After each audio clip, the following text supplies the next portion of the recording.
Oke, assalamualaikum warahmatullahi wabarakatuh. Jumpa lagi teman-teman analis.co.id dan subscriber analis saham syariah. Jadi yang baru berkunjung jangan lupa subscribe dan klik tombol lonceng dan berkunjung ke blog analis.co.id. Oke, pada kesempatan kali ini kita akan bahas soal saham murah 2020 atau saham murah fundamental bagus. Jadi ini terkait dengan pencarian teman-teman soal saham konstruksi terbaik atau saham konstruksi 2020 seperti apa. Nah, ini kita menyangkut beberapa saham yaitu Waskita, PTPP, ADI, dan Wika. Nah, oke teman-teman, kita mulai saja pembahasannya. Nah, di sini sudah ada saham PTPP. Jadi buat teman-teman yang cari analisa fundamental saham PTPP atau review saham PTPP. Jadi PT Pembangunan Perumahan yang terbaru saat ini dengan harga 710, PER-nya hanya 4,6 dan PBV-nya 0,3. Sehingga teman-teman jangan heran, wajar kenapa kemarin harganya bisa sempat loncat dan bahkan banyak saham yang arah kemarin. Jadi kalau kita lihat dari total sales, total penjualan, ini ada yang kritik kok nyebutnya sales. Ya sebenarnya sales, kemudian total pendapatan juga bisa. Jadi kalau kita lihat itu dari tahun ke tahun itu naik, sekalipun tidak signifikan tapi terus naik. Kecuali kuartal 4 2019 ini penjualannya turun, diikuti dengan laba bersih juga yang turun kurang lebih hampir 30% lebih teman-teman. Nah ini ada pertanyaan, apakah dengan turunnya harga saham, turunnya pendapatan dan laba bersih PTPP ini layak atau tidak dibeli? Kalau saya mengatakan ini layak karena dari sisi valuasi dengan PBV 0,3 ini sesuatu yang jarang terjadi untuk perusahaan-perusahaan konstruksi. Memang dia sudah sempat turun dengan PBV 0,7, 0,9, tapi secara fakta kalau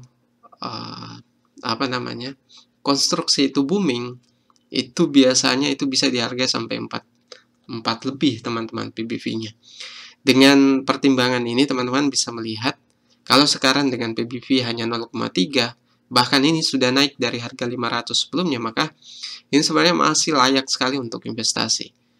Nah, tinggal menunggu melihat nanti indeks harga saham gabungan nanti pergerakannya seperti apa. Kemudian dari return on equity juga jelas turun, tapi tidak terlalu jauh teman-teman. Sekalipun kita bandingkan dari 4 tahun sebelumnya, ini turun yang terendah di 5 tahun terakhir ini. Nah itu silahkan dipertimbangkan. Kalau saya pribadi, saya melihat dari sisi PBV-nya yang begitu murah. Karena apa? Ini adalah saham plat merah atau saham BUMN, di mana biasanya itu selalu dihargai di atas 1 kali PBV-nya. Nah kita lihat analisa saham Waskita atau WSKT.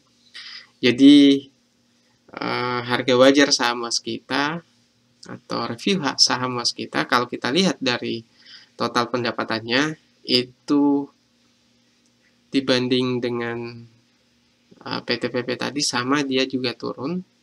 Hanya turunnya ini cukup signifikan teman-teman kalau dari sisi laba bersihnya. Lebih besar penurunannya dibanding PTPP dengan price to earning ratio-nya. Kalau kita lihat ini masih lebih baik PTPP, sehingga wajar kemarin yang terbang lebih tinggi itu PTPP. Dan PBV 0,5, saya kira saya sudah sampaikan tadi teman-teman. Ini lihat faktanya di 5 tahun terakhir itu selalu dihargai di atas 1 kali, sehingga ini diskonnya ini bisa sampai kenaikannya bisa sampai 100% kalau betul-betul tidak ada kendala nantinya, terutama soal resesi dan nilai tukar rupiah teman-teman. Jadi kalau resesi ekonomi ini betul-betul terjadi karena faktor corona, maka bisa saja IHSG akan terkoreksi lagi. Tapi kita tidak bisa memprediksi itu karena memang kejadiannya tidak bisa kita lihat nanti akan jadi seperti apa. Sangat besar dipengaruhi oleh faktor isu corona dan resesi nantinya teman-teman.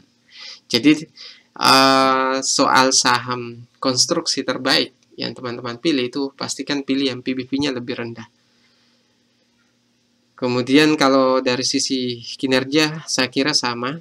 Return on equity-nya dari sisi ini, Waskita jauh lebih anjlok ya, turun dalam dibanding dengan kuartal 4 2018 sebelumnya. Nah, silakan teman-teman pertimbangkan dengan PTPP. Kalau dari sisi kinerja dan valuasi jauh lebih baik PTPP. Kemudian analisa saham Wika. Jadi review saham Wika ini, kalau kita lihat juga sama, masih sama teman-teman. Pendapatannya menurun dibanding dengan kuartal 4 2018. Laba bersihnya malah naik.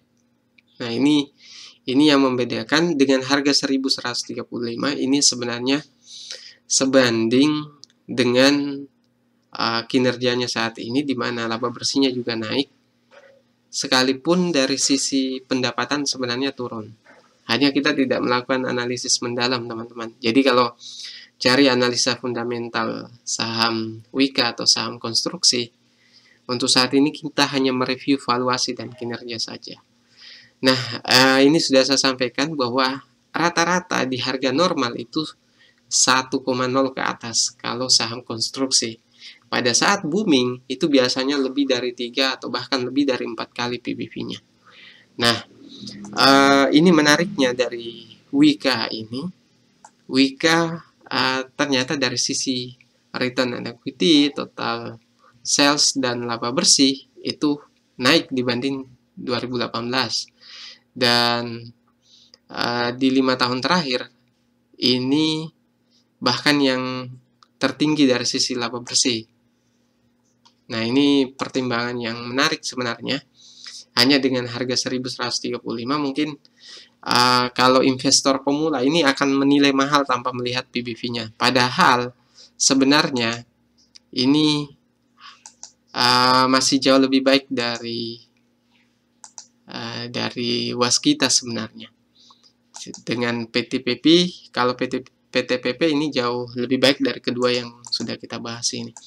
Nah, selanjutnya analisa saham ADI atau review saham ADI.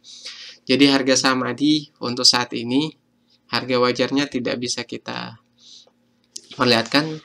Kalau saat ini dengan per 4,5, PBV 0,4, ini mungkin karena saat ini memang sahamnya masih menunggu untuk laporan keuangan kuartal 4. Saya belum mengecek pada saat video ini saya buat, teman-teman. Jadi mungkin bisa saja sudah rilis, tapi yang jelas pada saat video ini dibuat, PT Adikarya belum merilis laporan keuangannya, sehingga kita sebaiknya tidak menghitung dulu. Tapi dari sisi valuasi ini sama, rata-rata di atas 1 di harga normalnya.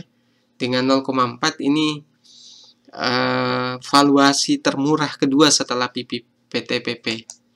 Jadi ada 4 saham yang kita ulas hari ini, teman-teman, yaitu saham PTPP, kemudian saham Waskita, saham Wika, saham ADI. Nah, kesimpulannya, saham termurah dan terbaik untuk dipilih itu sebenarnya PTPP dari sisi valuasi. Yang kedua dari sisi valuasi itu ADI, tapi sayang ADI Karya itu belum merilis laporan keuangan. Tapi kalau dari sisi kinerja, maka sebenarnya Wika jauh lebih baik. Hanya PBV-nya ini 0,6 dibanding dengan PTPP 0,3. Nah, soal keputusan untuk membeli semua kembali ke teman-teman semua. Murah dan tidaknya ini hanya review sederhana saja, bukan analisa fundamental komplit dari saham konstruksi. Oke, teman-teman, pembahasan kita soal saham murah fundamental bagus 2020 atau saham murah, saham salah harga dan sebagainya. Saya katakan bahwa PTPP adalah salah satu saham salah harga saat ini. Kalau teman-teman mau tahu, karena dari sisi histori dan dari sisi valuasi relatif ini cukup dalam penurunannya. Mungkin itu yang bisa saya sampaikan, teman-teman. Sekian dari saya. Assalamualaikum warahmatullahi wabarakatuh.